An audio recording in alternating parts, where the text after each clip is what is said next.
comenzar en tanto que los compañeros se...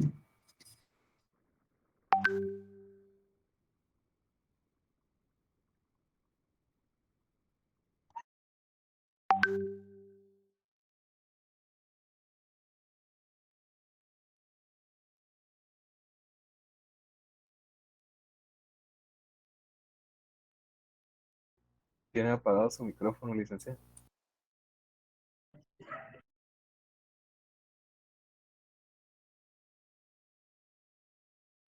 Muchas gracias. Estaba diciendo que vamos a darle unos momentos a los compañeros, pero ya van a ser las 9:10, así que solo quisiera iniciar sabiendo si pudieron ver los videos que subí en el tablón de la clase,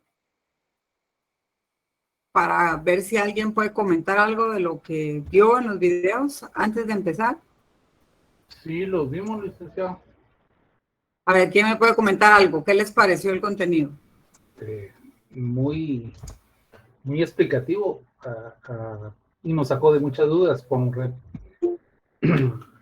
respecto al primero, que era el que nos hablaba de las dos corrientes que se manejaron de Kelsen y Smith, perdón, en la cual cada uno ponía su postura de la forma en que se debe manejar en un momento dado el orden constitucional o la jerarquía de la Constitución. Eso fue lo que entendió. En referencia a Kelsen, él decía que lo preferente es que se cree un órgano que regule las leyes que estén bajo la subordinación de una constitución. Y que para eso se debe crear un organismo o una comisión, en este caso una institución, que lleve el control de las leyes, para que éstas en un momento dado no creen una controversia y crean estar por arriba de ese orden constitucional. Luego, por el otro lado, Smith decía que no, que para él no debería de crearse este órgano que llevara este orden constitucional, no, que para eso el pueblo había elegido a un representante, que es el Ejecutivo, y que él, a través de su mandato, podía delegar a los jueces para que ellos, en un momento dado de discusión de leyes, ellos fueran los que pusieran solución a este conflicto. Eso fue a rasgos lo que entendí del primer video. Sí, perfecto, para que vayamos por partes. Básicamente ese es el contenido. Yo creo que a pesar de que lo tienen ustedes en el documento para lectura y en los libros que van a consultar, que les dan en el programa, creo que el video es bien explicativo y eso es lo fundamental de que puedan nutrirse, aparte de leer, con poder ver algo como esto. Y básicamente sí, como dice el compañero Edwin Rolando, eso es básicamente lo que ocurre acá en la discusión sobre la instauración de los sistemas de resguardo de las garantías constitucionales. Es básicamente quién va a ser el órgano encargado de estar a cargo, valga la redundancia, del control de estas garantías constitucionales. Obviamente, y el video también lo refiere, y la literatura que ustedes tienen lo resalta, esto va muy de la mano con la idea o el pensamiento político que se tiene en los estados que representan estos dos pensadores. El debate clásico es de ellos dos, es de Hans Kelsen, que es el padre de la teoría de la supremacía constitucional o de la norma fundamental. Más allá de teoría constitucional, es lo que habla es de una norma superior. Y para él no hay un Estado si no hay norma. Los principios y el establecimiento de las jerarquías del orden de un Estado se establecen a través de esta norma fundante. Y por ello es el padre el que desarrolla estos principios también de la supremacía constitucional. Obviamente vemos una tendencia distinta con Smith y los doctrinarios que siguen la corriente de él.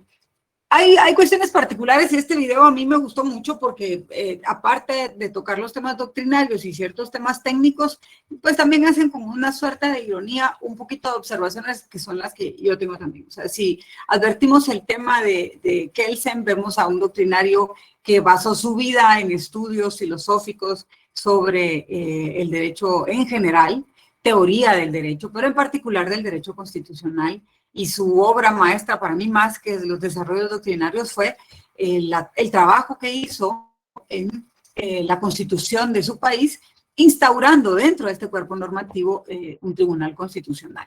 Yo creo que eso es un tema a resaltar particular con él. Mientras que con Smith tenemos a alguien que su línea era un poco más política, más que un pensamiento jurídico doctrinario. Él estaba defendiendo posturas políticas. Es complejo que diga, bueno, que el encargado del resguardo de las garantías constitucionales sea el presidente, o en este caso ellos no lo manejan bajo esa figura, es el jefe del rights, pero que lo haga él porque él está desprovisto de todo este tipo de problemas y de intrigas políticas, imagínense ustedes. O sea, eso tampoco es así si nosotros lo llevamos al análisis práctico de lo que ocurre en estos sistemas de gobierno. Entonces, eso es básicamente. Y el otro, que bueno, al final en la clase yo les expuse en términos generales, la verdad es que hablar de un caso tan particular y que ha marcado una huella tan importante en el desarrollo del proceso y del derecho constitucional como el caso del juez Marshall, pues también no sé si pudieron ver el otro video, para alguien que pueda comentar el contenido. No lo vieron. Bueno, lo importante es que cuando tengan tiempo que lo hagan, es una herramienta. Edwin Rolando, dime. Sí, licenciada, disculpe. A mí me quedó una duda con respecto al segundo video. ¿Sí? Era con referente que nos indica en el contenido, voy a ordenar mis ideas, que sí, dentro de las tres opciones, lo voy a poner así, dos sí era valedero y una no, que es la competencia. Porque en ese momento esa figura como tal no existía, porque se debía llevar un proceso y como última instancia se debería de acudir a la Corte Suprema de Justicia. Entonces yo lo comparaba, digamos, con nuestro sistema legal, nuestro sistema jurídico. Y aquí, digamos, primero se dicta la sentencia y luego se apela, y si se rechaza, pues ya se acude como última instancia ante la Corte de Constitución. En ese Corte caso, Constitucional. Perdón, Corte Constitucional. En ese caso de Estados Unidos, indicaba que él de primero se fue hasta la última instancia, y por eso era que ellos decían que no era la competencia de este órgano resolver el pleito que había entre Marshall y... Sí, no, vamos a ver. Ahí es donde me confundí. A ver, sí, no, el juez Marshall básicamente asume 3 puntos. Uno es la competencia dentro de la redacción de una sentencia. Él tendría que verificar la competencia, el marco jurídico y luego el fondo del conflicto, si lo vemos como un esquema clásico para la redacción de una sentencia. Yo les decía a ustedes que lo de él fue interesante porque él invirtió la lógica. Llevó a discusión de último la competencia. Lo primero que discutió fue si existía o no existía un derecho, que al final es el fondo de lo que se resuelve en una sentencia. Él empieza diciendo, sí, aquí hay un conflicto, y establece la existencia del conflicto, ¿verdad? Hay nombramientos y esos nombramientos no se han firmado y estas personas tienen que tomar posesión. ¿Hay un marco jurídico? Sí, hay un marco jurídico que les da esa protección. Hay un marco jurídico que de hecho dice cómo se tiene que hacer el proceso de designación. El tema es que el documento que señalaba que ese caso debía de verlo la Corte Suprema de Justicia de los Estados Unidos era un documento inferior a la Constitución. No sé si con esto me explico, que era la Judicial Review. No, era la Judicial Act, perdón. Un documento que iba específicamente para el tema de las competencias y las designaciones de los jueces en los Estados Unidos, que es el de 1788-89 más o menos.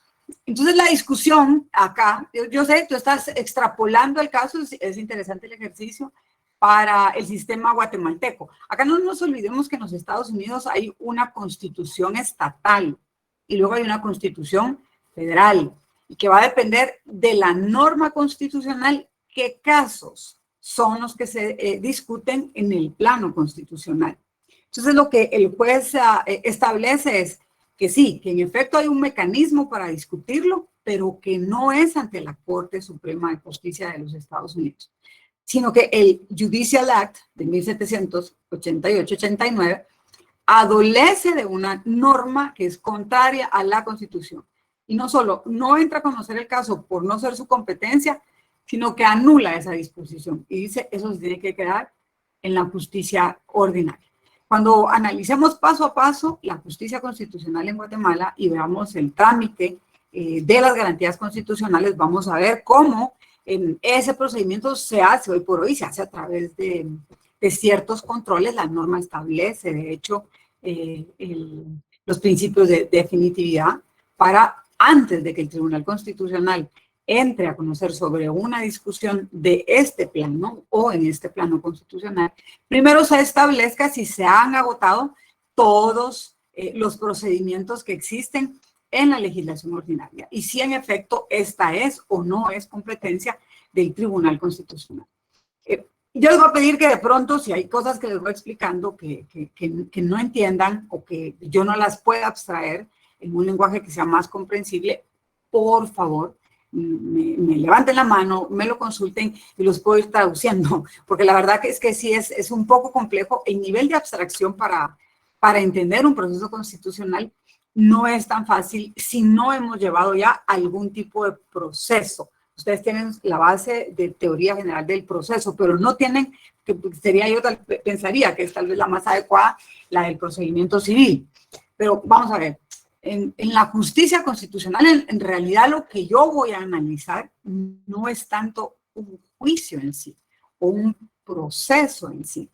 Lo que yo voy a analizar es en la discusión y en el debate que me traen las partes a este tipo de justicia es si dentro del proceso y específicamente dentro del acto que se está planteando como un acto de reclamo, se vulneró algún principio, algún derecho o alguna garantía constitucional.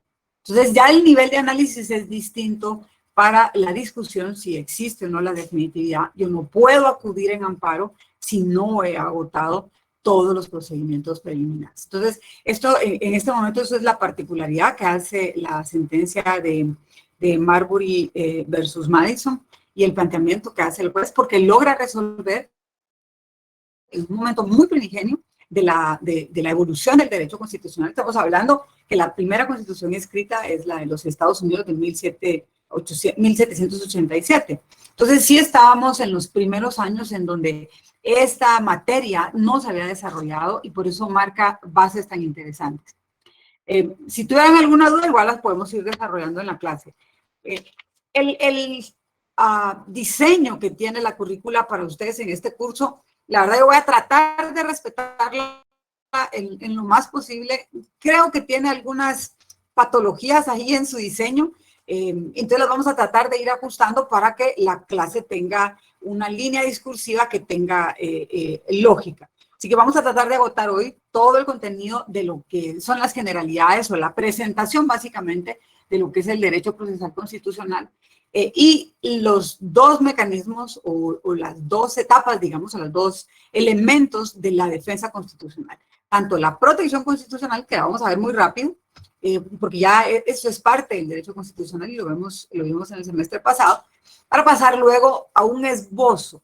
Me refiero con un esbozo, solo una repasada muy sucinta de lo que son las garantías constitucionales, para después, ya en el desarrollo completo del curso, ir viendo una por una.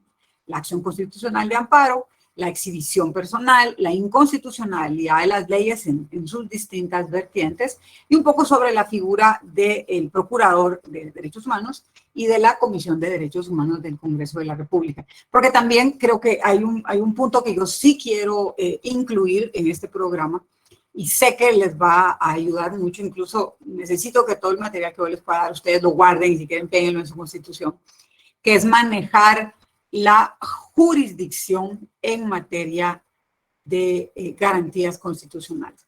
¿A qué me refiero con la jurisdicción? Al establecimiento de los grados de competencia cuando planteo una acción de amparo. qué casos conocen los jueces de primera instancia, qué casos conocen las salas de la Corte de Apelaciones, qué casos conoce la Corte Suprema de Justicia y qué casos van directamente a la Corte de Constitucionalidad en amparo. Le van a ver algunos términos que sí se los voy a decir para efectos prácticos y para su memoria, con carácter de eso no se discute y eso es definitivo. La Corte de Constitucionalidad en única instancia, cuando yo digo en única instancia porque no admite apelación, solamente conoce 3 amparos. Los que se presentan en contra de los organismos de Estado, los amparos que se presentan en contra del presidente de la República, en contra del Congreso de la República y en contra de la Corte Suprema de Justicia. No hay ningún otro caso, salvo esos 3, en donde la Corte de Constitucionalidad conozca un amparo. Cualquiera diría, ¿y entonces para qué tenemos Corte de Constitucionalidad? Tiene la particularidad la Corte de Constitucionalidad que conoce de todas las apelaciones de los amparos. Entonces, ustedes van a ver en la Ley de Amparo, de Exhibición Personal y de Constitucionalidad, artículo específico que les señala si yo voy a interponer una acción de amparo en contra de, qué sé yo, un alcalde, en contra de un ministro, en contra de un juez, de la resolución de un juez, la ley de amparo les señala a ustedes cuáles son esos rangos de competencia. Entonces, en esa parte, porque no está en el contenido, vamos a tener un espacio particular para que ustedes conozcan las reglas de competencia para la interposición de una acción constitucional de amparo, y lo vamos a hacer en el momento en el que nos toque el abordaje del amparo. Y repito, ese es otro en carácter de definitivo, absolutamente todas las apelaciones, así las ha resuelto un juez de primera instancia, una sala de la Corte de Apelaciones o la Corte Suprema de Justicia, las conoce en apelación la Corte de Constitucionalidad. Eso es como en términos generales. Ustedes van a ver que en la doctrina, pues eso tiene estudio, eso lo han planteado ya los doctrinarios, y se llama sistema difuso y sistema concentrado de justicia constitucional. Nosotros tenemos una mezcla ahí interesante. Ustedes tienen, de hecho, yo les subí al tablón las constituciones de 1945, 55 y 65, y no quisiera avanzar sin antes dejar esto aclarado porque lo comentaron también en la clase anterior. Desde 1945, si nos salimos del Estatuto de Gobierno que regía en Guatemala y nos centramos en la primer constitución que tenemos en el siglo pasado, que es la de 1945, en el artículo 51 de esta constitución, en efecto se hablaba de la acción de amparo y también se planteaba el tema de la exhibición personal, pero no tenía el esquema que tiene la Constitución de 1985 en cuanto a su estructura. Y se hablaba, de hecho, en el artículo 164 de la competencia dentro del organismo judicial, se señalaba ahí, de un tribunal de amparo. Yo he hecho mi mejor esfuerzo para tratar de encontrar la norma específica que regía para este tribunal, y les tengo que ser sincera, no la he logrado ubicar. No sé cómo se organizaba para este efecto en 1945 en la Corte Suprema de Justicia. Luego, en 1955, en la Constitución que se modifica 10 años después, lo van a encontrar en los artículos 79 y del 79 al 86, tanto la acción de amparo, y en el 187 la acción de inconstitucionalidad. Acá no se señala mayor cosa en cuanto a la integración de un tribunal específico, por lo cual asumo que era una competencia que tenía específicamente la Corte Suprema de Justicia. Y en 1965, en la Constitución de 10 años después, tenemos también ese desarrollo en el 79 y el 80 con el habeas corpus y el amparo. En estos dos artículos no tenemos un diseño específico de la inconstitucionalidad, está como subsumida dentro de la figura de amparo, Y tenemos en el 260 de esa misma Constitución ya un desarrollo también de un tribunal de amparo. Pero insisto, algo interesante de estos tres cuerpos constitucionales que han existido en este país es que no se crea específicamente una Corte de Constitucionalidad como lo hace la Constitución de 1985. De hecho, la del 75 es interesante porque se genera a partir de una designación muy atípica ahí de magistrados de la Corte Suprema de Justicia, y una de las cosas que llama más la atención es que no tenía una integración permanente. Era un órgano que ante el planteamiento de una acción se integraba. Imagínense qué complejo es. Ustedes tienen ahora una Corte de Constitucionalidad que tiene un promedio de 8.000 a 9.000 casos anuales. Imagínense que tuviéramos un tribunal que no tuviera una constitución permanente, la integración sería bastante complicada. Entonces, para desarrollar esto lo más sucinto posible, nosotros dentro de la introducción vamos a hablar de las generalidades, que ya algo de esto apuntamos en la clase anterior, de los antecedentes, cómo podríamos llegar a tener una definición que sería la que en términos prácticos y para efectos de cátedra y también de evaluación vamos a manejar, la naturaleza jurídica del derecho constitucional, procesal constitucional, si lo vamos a ubicar en el derecho constitucional o en el derecho procesal, o en todo caso, pues que nosotros podamos, en base a la cátedra, hacer nuestra propia ubicación. Su carácter de autónomo y cuál es su objeto. Ya en la clase anterior desarrollamos algo sobre las generalidades del derecho constitucional, procesal constitucional. Es un derecho muy nuevo, es un derecho de reciente data, que nace a partir, como hemos venido platicando, del desarrollo, del nacimiento y del establecimiento de los tribunales constitucionales. Ustedes podían ver que se esbozaba en las constituciones el catálogo de los derechos, de las garantías que se le daban a través de este cuerpo superior a los ciudadanos de un país, pero no veían específicamente los mecanismos para poder garantizarlos, para que se pudiera recurrir en el caso de una eventual violentación o transgresión de esos derechos que se encuentran garantizados en este cuerpo normativo.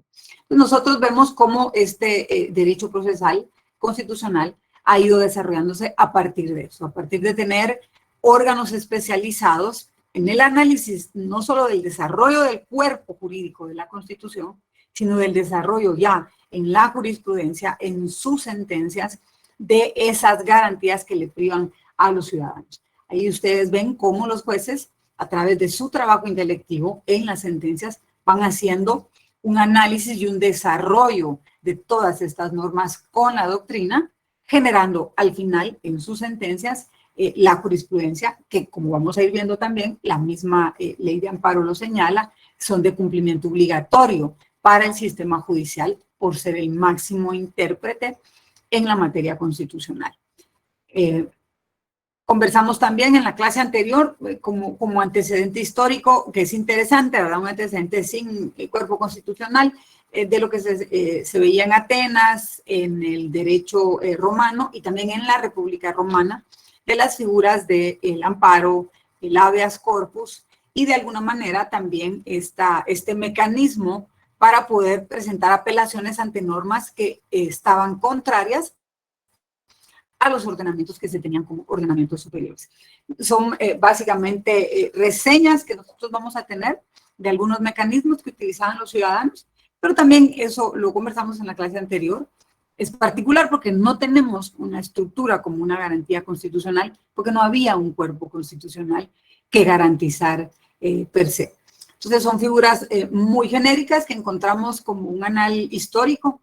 Yo les podría decir, tal vez en el caso nuestro y para efectos de la cátedra, cuando nos planteamos el análisis de la evolución histórica de estas garantías constitucionales, lo hagamos a la luz de estas constituciones que han sido parte de nuestra historia jurídica guatemalteca.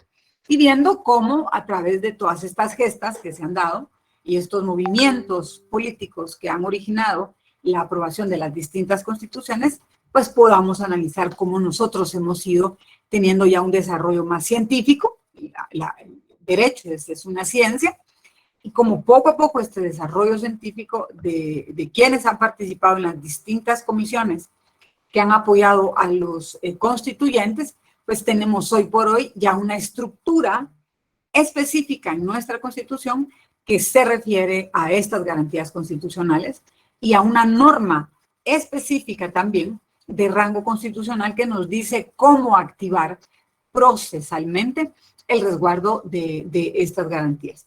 Vemos cómo todo este derecho procesal constitucional se ha ido expandiendo en el estudio de los doctrinarios en Latinoamérica, y esto al final, insisto, también es consecuencia de cómo se ha expandido esta idea en los distintos cuerpos constitucionales de la instalación e instauración de órganos específicos.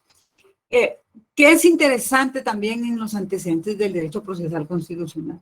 Es como a través de él y de la instauración de esta disciplina jurídica y de la creación de estos tribunales, se les dan a estos cuerpos colegiados una jurisdicción y una competencia, que oigan lo categórico del término, exclusiva y excluyente para definir conflictos constitucionales.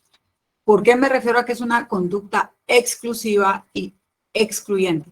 Porque un juez constitucional no se puede poner a discutir lo que la justicia ordinaria ha resuelto. Esa no es su competencia.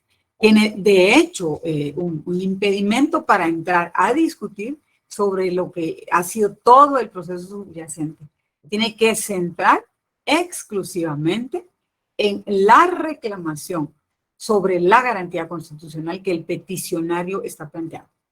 Tenemos esos tribunales constitucionales, tenemos que su nacimiento es como consecuencia de este desarrollo de los cuerpos constitucionales, pero también tenemos que tener claro y no perder de vista que ese órgano va a tener una jurisdicción y una competencia exclusiva y excluyente para tratar básicamente esos temas de la justicia constitucional. Lo vimos en el semestre pasado cuando hablábamos en el estudio de la Constitución. En Guatemala se reconocen 2 instancias. Imagínense ustedes si nosotros tenemos un proceso penal que pasó por avatares del destino ante un juez menor. Y de pronto el juez menor, hablemos de un juez de paz, señala que él no tiene competencia porque es un caso que en efecto no es una falta, sino que es un delito y tiene que estar en conocimiento de un juez de primera instancia.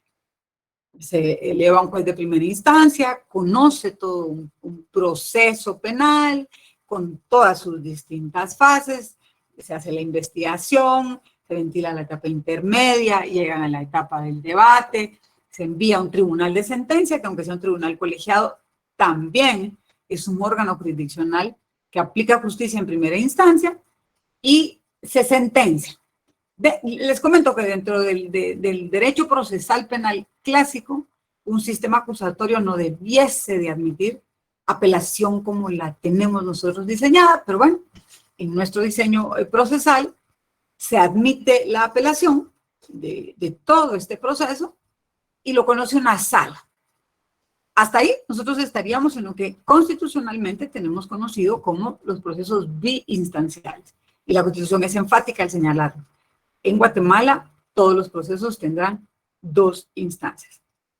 No obstante, tenemos reconocido y en varios de nuestros sistemas procesales, solo que con matices distintos, el recurso extraordinario de casación.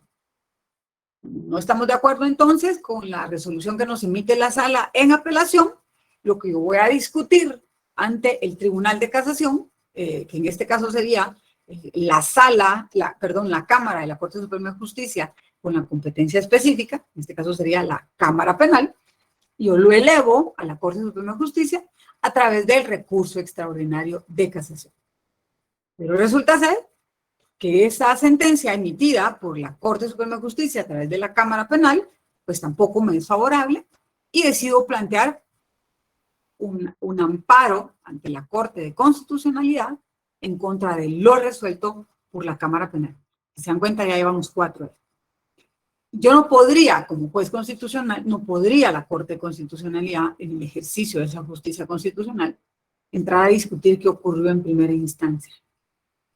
No es ese el procedimiento. Nosotros vamos a ir viendo cómo en todos estos saltos el abogado tiene que ser muy cuidadoso. Yo quiero enfocar esta carrera en que ustedes se planteen como abogados futuros que están trabajando esta etapa específica del derecho constitucional, del derecho procesal constitucional, para entender por qué el acceder hasta este tribunal necesariamente tiene que pasar por todas estas etapas de los distintos procesos, dependiendo de las materias en las que ustedes estén litigando, y por qué al llegar a plantear estos recursos tan particulares, necesitamos de un nivel técnico muy elevado y de un conocimiento práctico muy específico de todo el proceso, utilizando un término en la jerga constitucional, de todo el proceso subyacente a la reclamación que yo le estoy llevando al tribunal.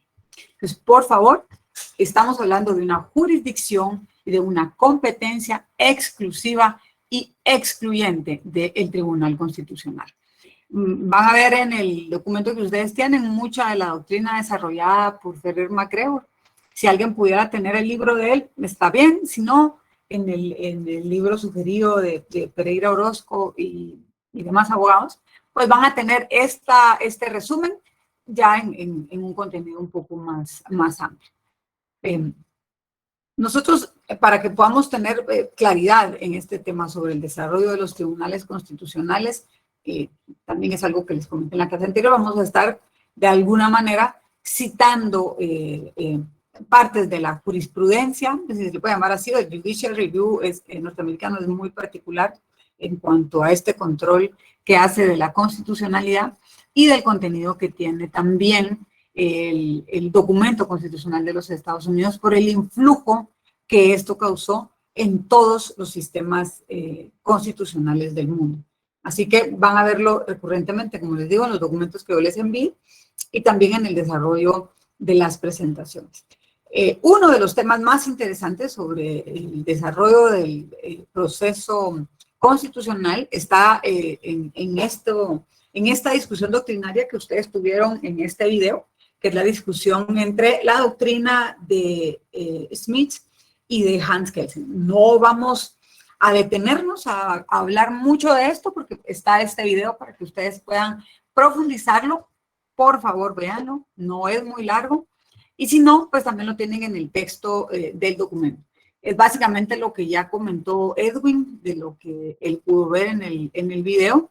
Y es la discusión por los distintos sistemas políticos, de organización política que tienen estos países, que el planteamiento que hacen estos dos doctrinarios va enfocado, en el caso de Hans Kelsen, a la creación de un tribunal exclusivo, excluyente, con competencia y jurisdicción única para conocer debates sobre el contenido del texto constitucional y su aplicación. Es un órgano específico. En tanto que, si vemos el sistema jurídico y la organización política de la tendencia del doctrinario Smith, pues él lo que dice es que si ya el pueblo ha elegido a quien le gobierna, si ya el pueblo ha delegado y ha depositado en él utiliza un término muy particular y es el pueblo ya aclamó a su soberano. Si él ya lo tiene. Es particular porque recuerden ustedes que en la democracia no necesariamente es todo el pueblo, es la mayoría. Y no necesariamente es toda la mayoría, es la mayoría que vota. Entonces es particular que el planteamiento de Smith sea ese, es la forma en la que él consideraba que estaba organizada su comunidad jurídica y política, y por eso él consideraba que no debía de dársele este control de constitucionalidad a un órgano específico. No solo utilizaba este término tan particular al Ejecutivo lo proclama el pueblo, sino que decía, si nosotros hacemos un tribunal específico, estamos haciendo un gobierno de los jueces y los legisladores, porque son ellos los que van a disponer cómo se hacen las cosas en base al texto constitucional. Ustedes van a ver ahora que van aprendiendo cómo se aplican estas figuras y cómo jugando o intercalando o entendiendo los medios de protección constitucional y las garantías constitucionales como un todo dentro de los mecanismos de defensa constitucional, lo que podemos advertir es un sistema de control balanceado que existe no solo hacia la administración pública en cuanto a su organización y su forma de servir al ciudadano, sino también en la reclamación del ciudadano hacia la administración pública. No se asusten porque también hay reclamaciones que la misma administración pública tiene entre sí y esos son casos que vamos a ir discutiendo. El nombre de nuestra disciplina, la verdad, siempre van a encontrar debates como estos en la doctrina. Hay algunos que le llaman el Judicial Review, hay algunos que le llaman el control judicial, hay algunos que le llaman la defensa de la Constitución o el control constitucional o la justicia o defensa de la Constitución. Yo les pediría dos cosas. Una, que usemos básicamente la lógica. Si nosotros la tenemos en la universidad, en la currícula, como derecho procesal constitucional, entonces el nombre de la materia objeto de estudio para nosotros se llama Derecho Procesal Constitucional. Ese sería el punto número 1 en cuanto al nombre. Y el número 2, que no me le van a decir Judicial Review, porque no priva para Guatemala. El Judicial Review, que no es más que la revisión judicial, es para otro sistema jurídico en general, y el mejor ejemplo es en el sistema anglosajón. Bajo el esquema de como nosotros lo trabajamos en nuestra experiencia jurídica, el nombre que más se gustaría, y insisto, así es el nombre de nuestra materia, sería Derecho Procesal Constitucional. Ustedes pueden leer eventualmente algunas sentencias, ahora voy, Enrique, de la Corte de Constitucionalidad, que van a hablar del control de constitucionalidad, que van a hablar del órgano de defensa de la Constitución. Son términos que se utilizan básicamente en redacción, pero para nosotros va a ser Derecho Procesal Constitucional. Dime, Enrique. Buenas noches, licenciada, buenas noches, compañeras y compañeros. Significa entonces que estos referentes, al final estos referentes tienen el mismo fin, la defensa de la Constitución, aunque Judicial Review es en Estados Unidos, o la justicia de defensa de la Constitución en Europa. Aquí en Guatemala sería Derecho Procesal Constitucional. ¿Así es? Así es. Si tú te das cuenta, cuando te pongo los referentes ahí en la parte de la presentación que está ahora, esa es la acotación, que primero te tendrías que afrontar con la delimitación de en dónde lo estás estudiando. Eso va a depender del país y va a depender del autor, obviamente. Si tú lees, por ejemplo, a Fixamudio, Héctor Fixamudio, que es uno de los doctrinarios que más ha desarrollado esta materia, él es mexicano. Entonces, el sistema al cual él hace acopio es al sistema de revisión de México, que también es un estado federado, que también es un país en donde hay estados que tienen su propia constitución y tienen la constitución del país. Entonces es distinto el mecanismo. Lo primero que tú tienes que hacer es enfocarte en cuál es tu cultura jurídica, cuál es tu esquema jurídico y cuál es el diseño de tu cuerpo constitucional para ponerle un nombre. Por eso les decía, en el caso nuestro, 1 se llama Derecho Procesal Constitucional y 2 no es Judicial Review. ¿Sí? ¿La tenemos clara? Sí, gracias. Okay. Eso es básicamente. Tienes que ubicarte en el país y en la cultura jurídica que se sigue en este país con esta particularidad de derecho procesal constitucional. A grandes rasgos, esa sería básicamente la discusión en cuanto al nombre de esta disciplina que nosotros tenemos ahora por delante. Con el concepto, bueno, ahí hay particularidades, insisto, el derecho procesal constitucional es reciente, está en un desarrollo constante, pero es muy reciente. Entonces, ¿qué es lo que nos dicen los doctrinarios en cuanto al concepto? Lo primero es que es un sistema unitario de normas, pero es un sistema unitario de estatus constitucional. Y quiero que le pongamos énfasis a este término. Terminamos con esta definición o con este concepto. Es un sistema unitario de normas de estatus constitucional, dirigido a la determinación de las categorías jurídicas elementales a través de las cuales se tutela la Constitución, cuyo empleo exclusivo por el máximo órgano de garantía constitucional, posibilita que la norma fundamental se traduzca en parámetro con centro de enjuiciamiento para la resolución de las controversias surgidas del propio entorno constitucional.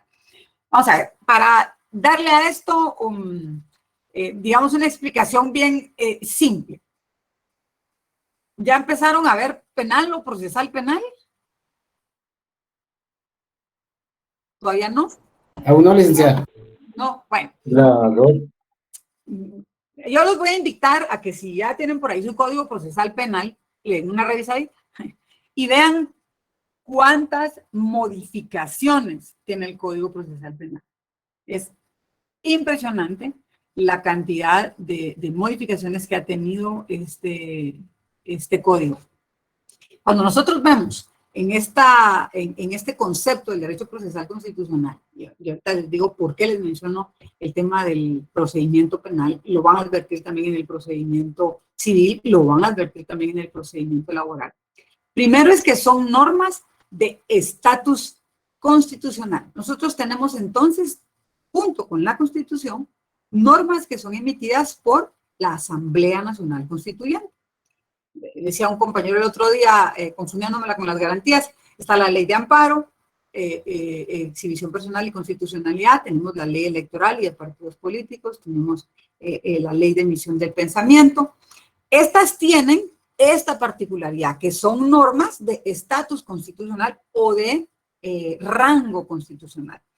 Y no es solo por el órgano que las produce, no es solo su origen, es que por esa naturaleza y por ese origen, su modificación es muy compleja.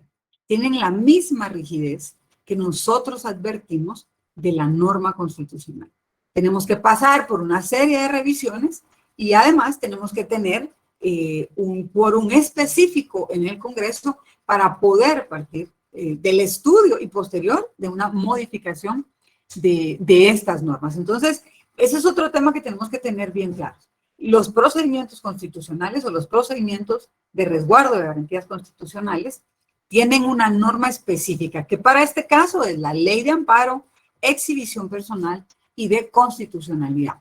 Entonces, aparte de eso, en este caso, en el concepto que ustedes están viendo ahorita en la presentación, en el párrafo segundo dice, cuyo empleo exclusivo por el máximo órgano de garantía constitucional.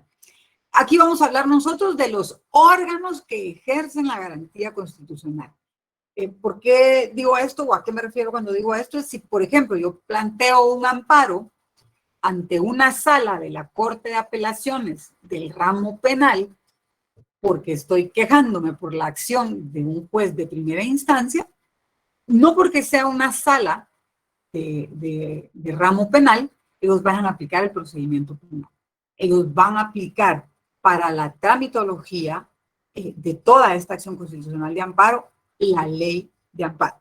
Porque en ese momento, esta sala se constituye en tribunal extraordinario de amparo. Y lo que devenga de esa acción constitucional, los recursos, los planteamientos que hagan ante la Corte de Constitucionalidad, si eventualmente plantean una apelación, cualquiera de los que intervienen en este proceso de amparo, pues lo hacen al amparo de esta norma. Entonces, esto es una cuestión particular para que ustedes la tengan clara en el momento de que se les cuestione sobre el concepto de este derecho. Es sí, como casi todas las definiciones que tenemos de las distintas ramas de la ciencia del derecho, es un sistema de normas, pero es un sistema unitario, porque tenemos la Constitución y tenemos este documento específico que es la Ley de Amparo, Exhibición Personal y de Constitucionalidad, que es el mecanismo exclusivo que utilizamos para este tipo de procedimientos.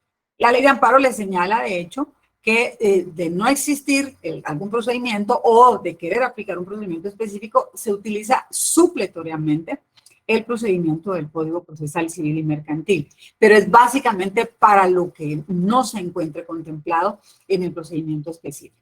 Entonces, yo considero que esta es una de los conceptos que estarían como más apegados a los fines de la cátedra y que logra englobar todo lo que de hecho nosotros tenemos en el desarrollo normativo en Guatemala. Nos habla de este sistema unitario de normas, nos plantea de su estatus, son de un estatus constitucional y se utiliza exclusivamente para este tipo de procedimientos. Yo creo, insisto, que es el que más se puede ajustar. ¿Por qué hacía yo la referencia en el tema de los procesos penales? Porque no vemos lo mismo del resguardo de la norma que contiene el procedimiento. Insisto, vean ustedes la cantidad de modificaciones que han tenido el procedimiento penal en general, incluso los rangos que se han fijado para las competencias, dependiendo de los rangos de las penas. Es una cuestión muy particular y muy compleja que no lo vamos a advertir en los procedimientos de resguardo de garantías constitucionales. Yo no sé si en todas las leyes de amparo que ustedes han podido adquirir, y no sé, no recuerdo si lo mencioné en la clase anterior, pero les quiero pedir, por favor, que tengan también el acuerdo 1-2013 de la Corte de Constitucionalidad, que contiene disposiciones reglamentarias y complementarias de la ley de amparo. La Corte de Constitucionalidad tiene también, por disposición normativa, la facultad de reglamentar circunstancias que sean de beneficio para el mejor entendimiento de los procedimientos constitucionales. Es, Manuel, para que tomes nota, el acuerdo 1-2013 de la Corte de Constitucionalidad, disposiciones reglamentarias y complementarias a la ley de amparo, exhibición personal y de constitucionalidad. Entonces, ¿qué es lo importante que tenemos que recordar cuando abordemos la definición o el establecimiento de un concepto del derecho procesal penal? En principio, que tienen una jurisdicción específica, que son órganos específicos, porque insisto, aunque estemos hablando de una sala, vamos a ver que en tanto se plantea ante esta sala o ante un juzgado de primera instancia una acción de estas de naturaleza de garantía constitucional, se van a constituir en tribunales extraordinarios de amparo y van a aplicar una norma específica. Y lo más importante, para el resguardo precisamente de estas garantías constitucionales. ¿Qué van a hacer en este caso las garantías constitucionales? Van a ser los instrumentos predominantes de carácter procesal que están dirigidos a la protección y defensa de los valores y de los principios de las normas constitucionales. Eso para que podamos tener claridad en cuanto al establecimiento de un concepto del derecho procesal constitucional. Esto lo dijo este doctrinario, Ferrer MacGregor, que también les he mencionado, es uno de los que más se citan en la doctrina para pregrado.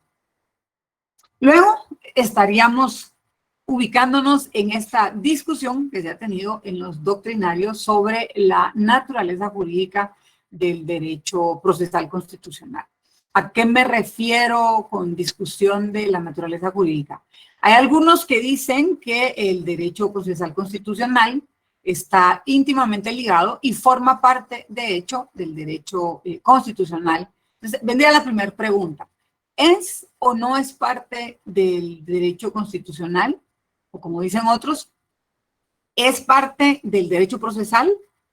O como dicen otros, ¿es una disciplina jurídica autónoma? O sea, va solita, no necesariamente vinculada al derecho constitucional y no necesariamente vinculada al derecho procesal. O en todo caso, se desprende de alguna otra rama del derecho. Ya saben, los doctrinarios siempre haciendo todo este tipo de especulaciones. Antes de pasar un poquito a este desarrollo, yo les diría, desde mi punto de vista, el derecho procesal constitucional es parte del derecho constitucional, con matices del derecho, es parte del derecho constitucional, con matices específicos de estudio del derecho procesal, porque tiene una competencia específica. Pero eso se los digo al final en base a la práctica. En esta discusión sobre la naturaleza jurídica del derecho procesal constitucional, tenemos básicamente tres posiciones. La primera posición, que es la que dice que en efecto el derecho procesal constitucional forma parte del derecho constitucional, porque toda esta temática emerge del derecho constitucional. Esa es la primera línea de pensamiento. Hay otros que dicen, no necesariamente emerge del derecho constitucional, emerge del derecho procesal. Es una rama, pero netamente del derecho procesal. Y es la naturaleza del derecho procesal el que pues, puede llegar a resolver la problemática que surja en el proceso en general. Así que forma parte de esto. Se los voy a repetir por última vez y se los pongo en el chat. Es el acuerdo 1-2013 de la Corte de Constitucionalidad. La mayoría de constituciones que ustedes compren o la mayoría de ley de amparo, exhibición personal y constitucionalidad que compren lo va a traer porque son casi que parte indivisible, pero es ese. ¿Y qué es lo que tiene el acuerdo 1-2013? Tiene las disposiciones reglamentarias y complementarias a la ley de amparo, exhibición personal y de constitucionalidad. Por favor, es ese. Yo creo que alguien lo puso ahí también, si no, yo lo que puedo hacer es colgarles en el tablón una versión de la ley de amparo que tiene exposición de motivos y tiene citas jurisprudenciales de la Corte de Constitucionalidad, así como tienen también la Constitución que les di y tiene además jurisprudencia de la Corte Interamericana de Derechos Humanos. Ese es el documento que les va a servir permanentemente. Y tenemos al final la posición ecléctica, que creo que es donde me sitúo yo, que para responder a la fórmula, dice no peleemos, es un derecho transaccional. Yo el otro día escuché a una socióloga estadounidense que explicaba las teorías transaccionales porque nunca había tenido la oportunidad de tallar, de ver cómo se desarrollan. Y es bien interesante. Ella dice, cada vez que usted piense en algo que es transaccional, piense en una avenida. Esa avenida es el proceso. O esa avenida es el derecho constitucional. Tendríamos esas dos calles. ¿Y por qué lo llamamos transaccional? Porque las atraviesa, hace como que fuera esa esquina en donde convergen las dos. Eso es lo interesante de esta posición ecléctica. Es transaccional. Lo que nos dice del derecho procesal constitucional es que tiene elementos del derecho constitucional y tiene elementos del proceso. Por lo tanto, creo que es la más ad hoc para la cátedra. Yo me quedaría de las posiciones en cuanto a la naturaleza jurídica del derecho procesal penal en una posición ecléctica. Es transaccional, tiene elementos del derecho constitucional y tiene elementos del derecho procesal en general.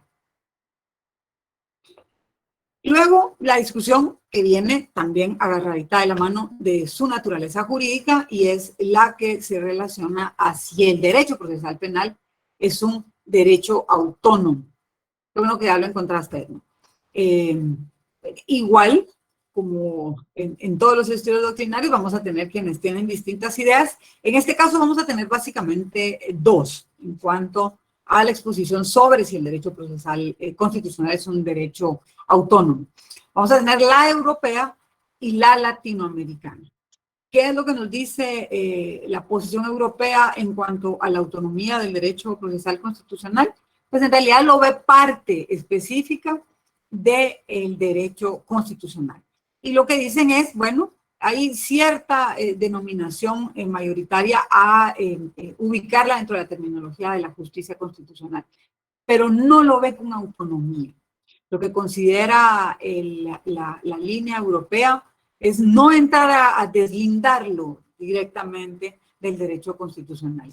Lo sigue viendo como parte de todo ese entramaje que tiene el derecho constitucional y lo denomina de otra forma, diciéndole, aquí lo que estamos hablando es de la justicia constitucional. Tenemos a la norma escrita que nos da todo este catálogo de derechos y nos da todo este catálogo de garantías y tenemos aparte un desarrollo muy particular sobre el ejercicio de esas garantías. Y a esto nosotros le denominamos justicia constitucional, pero no lo deslinda la corriente europea. Y en la corriente latinoamericana, para poder defender la autonomía, con esto podríamos decir que sí hay una línea en los doctrinarios latinoamericanos de hacer al derecho procesal constitucional como autónomo, vamos a ver también varias líneas de pensamiento. Unos que hablan de una autonomía mixta, porque dicen, hay principios, hay instituciones, hay metodologías y hay técnicas que son propias del derecho constitucional y hay algunas que son propias del derecho procesal. O sea, puede ser que entre unas y otras encontremos que se mezclen, pero yo creería, según el planteamiento que hacen estos doctrinarios que siguen la línea latinoamericana de la autonomía mixta, que lo que ellos dicen es hay algunas que podrían converger en el derecho procesal general y otros en el derecho procesal constitucional. Y dentro de la línea latinoamericana están los que por este lado defiendo yo, que plantean la autonomía procesal. Y ellos parten de la premisa de que el derecho procesal constitucional tiene sus propias categorías, tiene sus propios principios y tiene sus propias instituciones. Que sí, en efecto, tiene un pilar fuerte en el derecho constitucional porque, de hecho, desarrolla las garantías y desarrolla todos estos principios fundamentales que tienen su cimiento en el derecho constitucional, pero la postura que manejan los de la autonomía procesal es que es un derecho autónomo. Por eso se llama a esta de las dos ramas de la corriente latinoamericana de autonomía procesal. Y la otra es la mixta, porque dice hay poquito de uno y poquito de otro. De mi punto de vista, es el derecho procesal constitucional sí es un derecho autónomo procesal. Y de hecho los doctrinarios tienen ciertos elementos, digamos, para decir si una rama de la ciencia del derecho es o no es autónoma. Y fíjense, es bien interesante los mecanismos, por decirlo así, o los análisis que ellos hacen para establecer si una rama es autónoma. Y dicen, por ejemplo, ya se creó algún instituto o alguna asociación o algún ente especialista en ese estudio. Pues sí, les digo, a nivel asociativo de las Cortes de tema constitucional, tenemos a la Comisión Iberoamericana de Derecho Constitucional, está la Comisión Europea de Derecho Constitucional, está la Comisión de Venecia como un órgano de asesoría en materia constitucional. Y todos estos entes tienen escisiones, tienen espacios específicos y son muy interesantes. Ellos hacen desarrollos doctrinarios a partir de las jurisprudencias de los países que formamos parte de estas conferencias, comisiones y entes regionales, y luego realizan cónclaves o reuniones en donde pues se discuten las distintas problemáticas que se tienen en el desarrollo de la judicatura, las modificaciones que se puedan tener en los sistemas jurídicos de los distintos países, para poder hacer ya presentaciones o ponencias a nivel de las regiones o de los países que forman parte de estas instituciones. Entonces es interesante el punto de los doctrinarios que hace que una rama de una ciencia del derecho pueda tener su autonomía. Bueno, que ya tenemos entidades específicas para el estudio de esta rama del derecho. Otro punto de análisis es, ya hay una enseñanza específica de esa rama del derecho. Yo les cuento, cuando yo estudié derecho, y ya fue hace rato, no existía derecho procesal constitucional. Yo creo que empezó, no sé si en el 2002 o 2004, algo así. Yo cerré mucho tiempo antes y no tenían en la currícula la cátedra de Derecho Procesal Constitucional. Entonces nosotros vemos en el tiempo que Guatemala ha desarrollado constitucionalmente principios o garantías constitucionales como el amparo y como la exhibición personal, sin tener una definición específica de un proceso o de un órgano con esta competencia exclusiva y excluyente, pues podemos decir que hemos evolucionado en materia de generarles su autonomía. No solo porque ya creamos esta competencia específica, sino porque hoy por hoy forma parte de la currícula de las distintas universidades para la enseñanza del derecho. Y otro punto interesante es la creación de doctrina jurídica sobre esto. yo he visto con un poquito de pesar en lo que he revisado para el material de la cátedra de ustedes. Tampoco tengo como el peso moral de decir que el pesar es muy grande porque no lo he escrito yo, pero veo poco desarrollo doctrinario nacional del tema del derecho procesal constitucional. Veo un poquito más en la materia del derecho constitucional. Hay grandes escritores sobre esta materia en Guatemala. Ustedes van a ver mucho desarrollo de derecho procesal constitucional en los doctrinarios mexicanos, para hablar de Latinoamérica, en los colombianos y también en los peruanos. Y a nivel europeo van a ver mucho del Tribunal Constitucional italiano y francés. Pero es una doctrina jurídica, insisto, esto es parte de lo que nos hace ver al derecho procesal penal como un derecho autónomo. Ya vemos que hay una producción de textos que se están especializando en la materia del derecho procesal constitucional. Y además, obviamente, si tenemos estas instituciones creadas para ese fin, si ya tenemos desarrollo de enseñanza en las distintas universidades, si estamos creando doctrina jurídica, también estamos manejando conceptos que son utilizados específicamente en esta materia.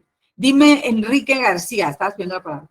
Licenciada, entonces se llama Derecho Procesal Constitucional porque su discusión, estudio, análisis involucra varias normas, o sea, muchas normas que al final llegan a la Corte de Constitucionalidad para emitir una sentencia. Es algo así no entiendo yo. Es como se llama derecho procesal constitucional porque lo que estudia, desarrolla e interpreta es el proceso. Son procesos para la ejecución de las garantías constitucionales. El proceso constitucional es una garantía ante la eventualidad o ya el acaecimiento definitivo de la posible violación, hasta que no se encuentre juzgado, no vamos a decir si fue o no fue, de una garantía que te está dando la Constitución. Por eso lo llamamos derecho procesal constitucional. Yo sé, es complejo, lo vamos a ir entendiendo poco a poco, pero vamos a ver, háblame tú, dime un derecho que te garantice a ti la Constitución. Por ejemplo, votar y ejercer el voto. Es un derecho constitucional. Tú tienes el derecho constitucional de votar y de ser electo. Exacto. De elegir y de ser electo. Así es. Y ahí tocaste un punto interesante, porque de hecho hay especificaciones en la ley de amparo para el planteamiento de una acción constitucional de amparo. Nosotros tenemos una temporalidad. Acuérdense que una de las cosas fundamentales que tiene nuestra ciencia, que tiene nuestro campo de estudio, es que tiene que brindar certeza. A mí me discutía una alumna hace muchos años, es que eso de aprenderse los plazos, sí, necesitamos certeza. Y la certeza nace también del establecimiento de términos. Usted tiene un término para plantear una acción, usted también tiene la ley te dice cuándo vence una acción, cuándo se adquiere un derecho, temas que van a ir viendo también en derecho civil sobre la prescripción extintiva o la prescripción liberatoria, cuando adquieres o cuando pierdes un derecho. Bueno, aquí vamos a centrarnos en el plazo que tenemos para el planteamiento de una acción constitucional. En materia electoral, el plazo se reduce, porque obviamente los términos que se fijan en la ley electoral y de partidos políticos para los eventos electorales son perentorios, ¿verdad? No son plazos que nos van a esperar siempre. Así que su interposición para su garantía es menor, son 5 días. Y en efecto, tú tienes, qué sé yo, una controversia porque de pronto o no te dejan inscribirte o hay alguna disposición de, qué sé yo, de la delegación donde tengo que votar, del registro de ciudadanos, que dice por X o Y circunstancia, tú no puedes acceder a ese ejercicio de un derecho garantizado en la Constitución. ¿Tú qué harías? Pues presento una inconstitucionalidad a la CC por esa violación a la Constitución. Qué bueno que no es examen. Pero está bien, de eso se trata. Lo primero que tienes que hacer es analizar. Ojo, por favor, vamos a ir, esos van a ser tips hoy que les vamos a ir dando. Primero tienes que analizar si la ley electoral y de partidos políticos no tiene establecido un procedimiento específico. Eso es lo primero que tienes que hacer. Es como trabajar en un algoritmo, ¿verdad? ir paso por paso. Vamos a ver qué hizo el juez Marshall. Yo tengo un derecho, sí, tengo un derecho de elegir y de ser electo. No me dijiste específicamente qué es lo que se te está vulnerando, si el derecho para ir y elegir o el derecho de participar para ser electo. Yo les voy a poner un ejemplo.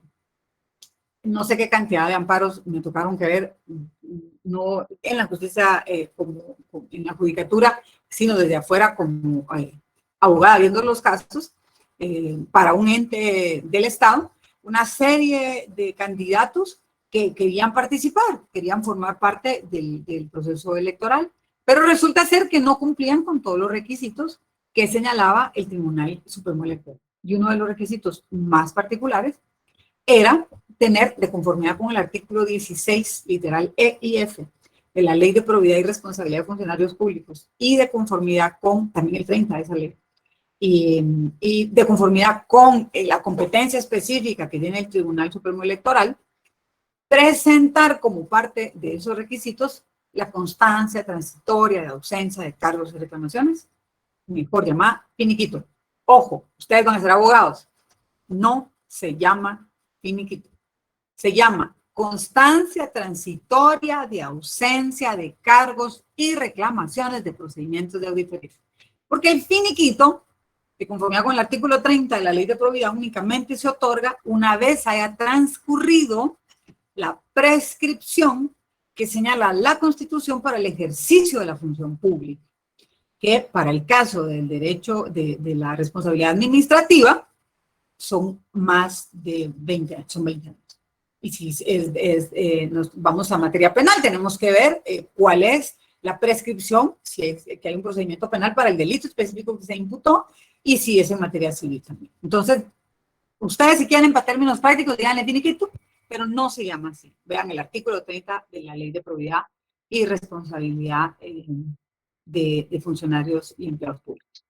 Bueno, hubo mucha discusión sobre si se estaba extralimitando el Tribunal Supremo Electoral, si se estaba extralimitando la Contraloría General de Cuentas, y se plantean sendos amparos en cuanto a esto.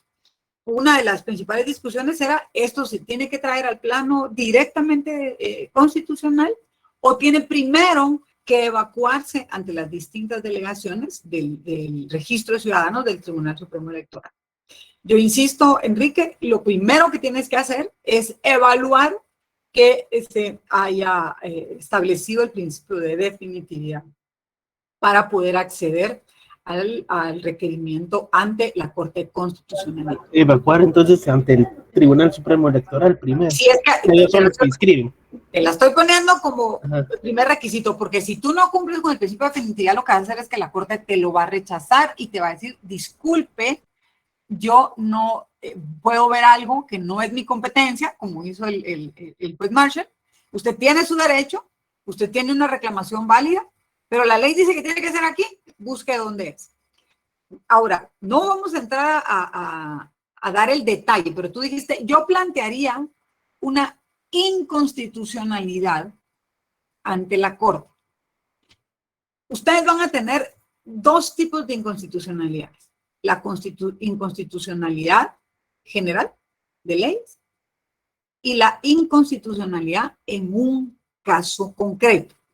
Es decir, puede haber una ley, no necesariamente la estoy aplicando en un caso concreto, para haber una ley que adolezca de vicios de inconstitucionalidad. Y a su vez esa ley o esa inconstitucionalidad puede tener dos matices. Puede ser general, es decir, toda la norma es inconstitucional, o puedo decir es parcial. Solamente algunas partes de esta norma son inconstitucionales. Y ojo, porque si yo digo 10 artículos son inconstitucionales de esta ley, tengo que decir qué norma constitucional están violando para plantear que la norma es inconstitucional. Insisto, esa es inconstitucionalidad general de leyes que puede ser de la norma total o de la norma parcial. O puedo decir, hay una norma que no necesariamente sea inconstitucional, pero su aplicación En mi caso concreto, sí lo es. Y tienes que plantear un razonamiento bien técnico para decirle al Tribunal Constitucional que esa norma es inconstitucional. El planteamiento acá, Enrique, sería, ¿te están queriendo aplicar una norma o te están violentando un derecho? Porque lo primero que tienes que discutir es si lo que vas a presentar es una acción de inconstitucionalidad o una acción de amparo. No vamos a entrar a detalle porque no lo hemos visto, pero en el momento que nosotros lo veamos, vas a entender por qué se hace de esa forma. Dime, Edwin. Sí, licenciada, un ejemplo podría ser cuando salieron las nuevas disposiciones de la ley de fortalecimiento a las leyes fiscales. En un apartado se violentaba, digamos, ahí era un derecho, porque había, en el planteamiento que hacían, estaban haciendo una doble tributación.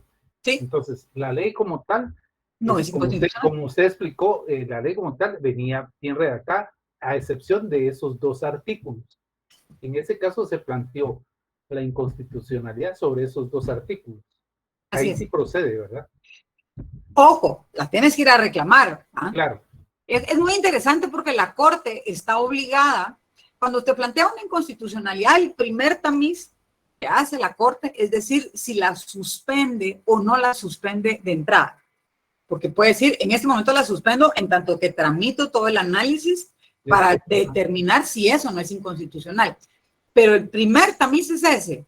Y si se advierte y si es demasiado evidente que la norma es inconstitucional, entonces van a tener una suspensión inmediata. Vean el Diario de Centroamérica, los que puedan tener acceso a él, y van a ver permanentemente autos de la Corte que disponen la suspensión provisional de muchas, eso es lo que más se ve, de muchas disposiciones municipales, que de pronto dicen, bueno, ahora vamos a cobrar, no sé, 100 quetzales semanales para los que venden carne, y vamos a cobrar, empiezan a hacer disposiciones sobre ordenanzas y cobros que pasan ya por la materia impositiva. Y la Constitución es clara al decir que solamente el Congreso de la República tiene la facultad de fijar impuestos.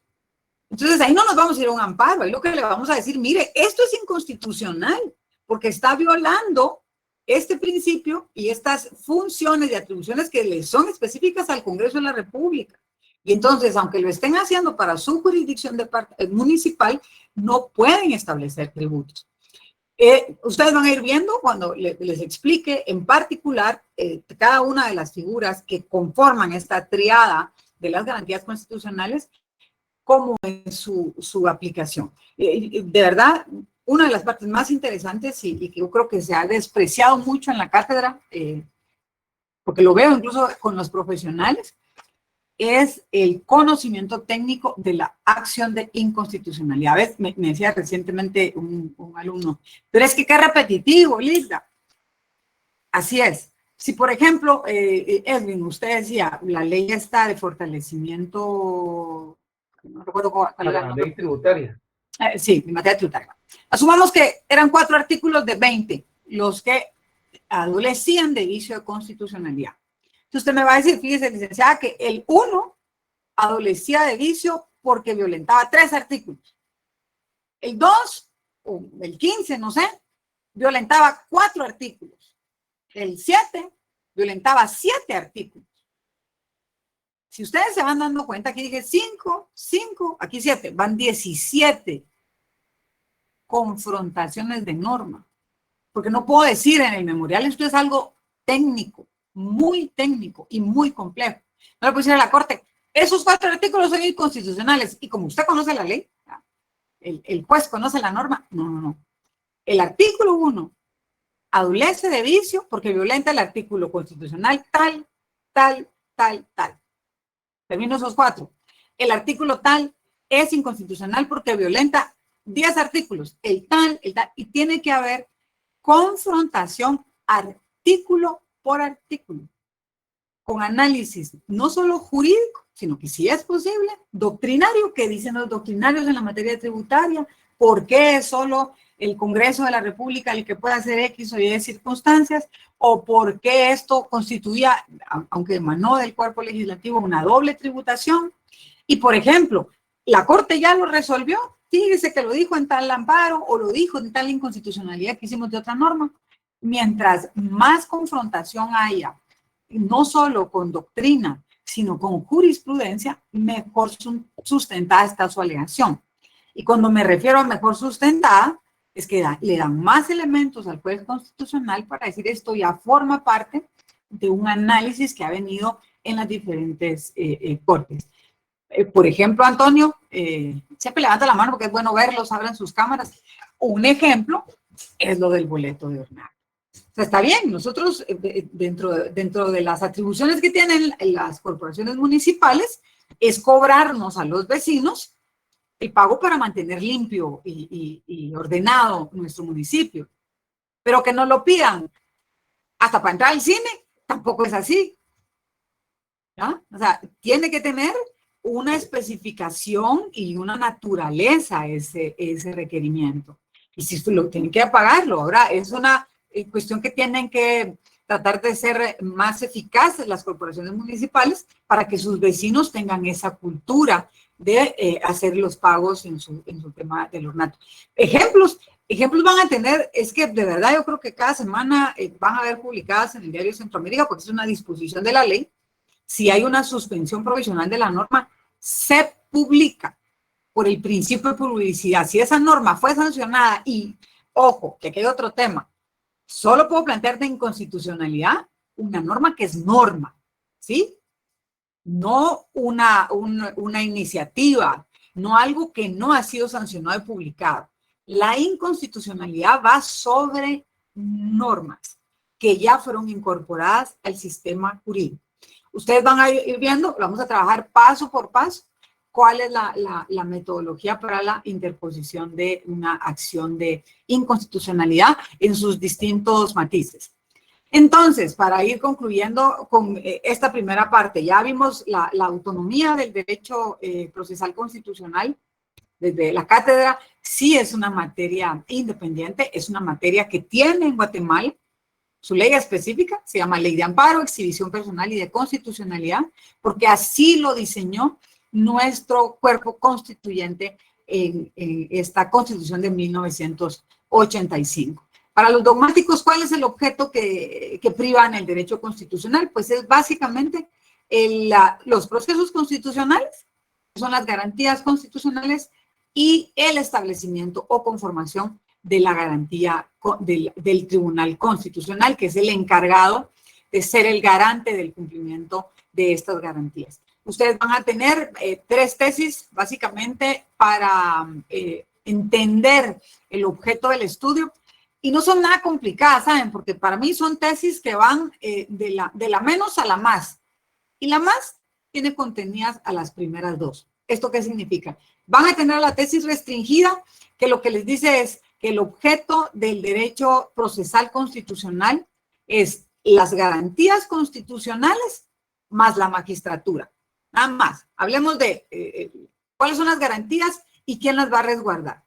Ahora, si nos vamos a la tesis intermedia, ellos dicen, sí, son las garantías, son también el Tribunal Constitucional, pero también el valor jurídico de la Constitución, también el control de constitucionalidad y la interpretación constitucional. Y vamos a tener una tercera tesis, que es la tesis amplia, que esa suma las otras. Dice, sí, señores, son las garantías, son los tribunales, es la Constitución y el control y la interpretación, y además el debido proceso, porque también en esos procesos se tiene que respetar el debido proceso, que se cumplan con todas estas fases. Yo me quedo, esas son claves siempre de examen, yo me quedo con la tesis amplia, porque es nuestro caso. ¿Qué es lo que ocurre en Guatemala? Nosotros tenemos las garantías constitucionales establecidas en la norma. Tenemos el Tribunal Constitucional establecido en la norma con una ley específica que rige su procedimiento. Pero ojo, en Guatemala la Corte de Constitucionalidad también es un intérprete constitucional. La Corte tiene una atribución muy particular, que es la de emitir opinión consultiva. Sí y solo si la piden los presidentes de los organismos de Estado. Y esto es, de pronto hay una iniciativa que quiere plantear el organismo ejecutivo o hay una iniciativa que quiere plantear el organismo judicial sobre una ley. Entonces, antes de, le dicen a la Corte de Constitucionalidad que le emita una opinión sobre este planteamiento. Entonces, por decirles un ejemplo, también lo puede hacer el Congreso de la República. Entonces, en este caso, yo acojo esta particularidad. También está lo de la ley electoral y de partidos políticos, también está en el tema de la reforma constitucional. Hay ciertos artículos constitucionales que para su reforma necesitan de previo la opinión favorable. Y ojo, porque las opiniones de conformidad con la ley de lo contencioso administrativo no son vinculantes, pero ese es en el ejercicio de la administración pública. En el tema de la justicia constitucional, las opiniones de la Corte de Constitucionalidad en materia de la ley electoral son vinculantes. Entonces, ¿por qué me quedo con esta tesis amplia? Porque las acoge todas. Y al final, en efecto, tiene que tener también el estudio y el desarrollo del debido proceso en todo el devenir de este planteamiento de las garantías constitucionales. Este sería, en términos generales, los planteamientos del objeto. Yo se los puse ahí en un cuadro para que vayan viendo en realidad de las tesis, solo qué es lo que va ampliando cada una. La restringida nos pone solo estos dos. En la tesis intermedia le suma el valor jurídico, el control constitucional y la interpretación constitucional. Y en la tesis amplia le suma a los anteriores el estudio del debido proceso. Entonces creo que es una forma esquemática en donde podemos tener mejor entendimiento de estas tres líneas de pensamiento en cuanto al objeto del derecho procesal constitucional. Vamos a dejar para seguir en la próxima clase con la defensa constitucional, pero les quiero dejar esto como introducción. Cuando nos referimos a la defensa constitucional, vamos a tener dos elementos que tener muy claros. Y para que logremos clarificar esto, definamos primero qué es defender. Y defender no es más que tener algo, tener un mecanismo, tener un arma, tener una edificación. En este caso es tener un cuerpo normativo. Nosotros tenemos una constitución que nos defiende. Ese es el término de defensa. Para este cuerpo constitucional, nosotros tenemos mecanismos de protección y tenemos también mecanismos de garantía. Entonces, no quiero que se vayan a perder en esto, porque no son lo mismo los medios de protección constitucional y los medios o garantías constitucionales. La defensa constitucional va a tener estos dos elementos. Por un lado, vamos a tener la protección, que se refiere básicamente a elementos que son parte del estudio de la ciencia política, de la teoría del Estado y del derecho constitucional. Lo vimos en el curso de Derecho Constitucional, que es la protección política, jurídica, económica, social, las intraorgánicas, interorgánicas. ¿Se acuerdan ustedes? Las interpelaciones de los ministros, las citas de los ministros, el control parlamentario, el veto presidencial, la firma de los ministros, el mecanismo de control de los antejuicios. Esos son los mecanismos de protección constitucional. En tanto que en las garantías constitucionales lo que vamos a abordar son los remedios jurídicos, cuya naturaleza es procesal. ¿Y qué es lo que vamos a buscar con las garantías constitucionales? Reintegrar la eficacia de este precepto constitucional. Entonces, vamos a advertir que entre la protección y la garantía hay diferencias particulares.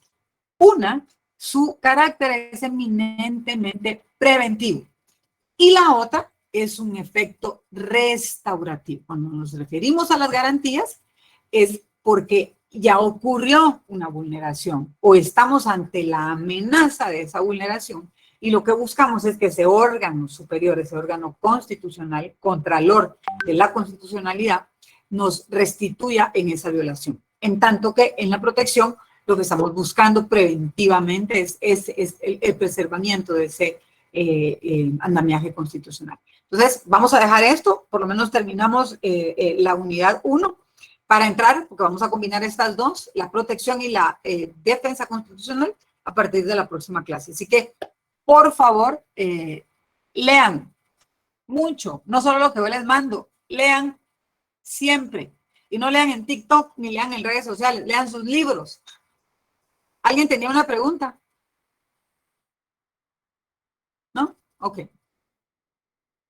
Gracias. Me parece que alguien consiguió. Licenciada, buenas noches.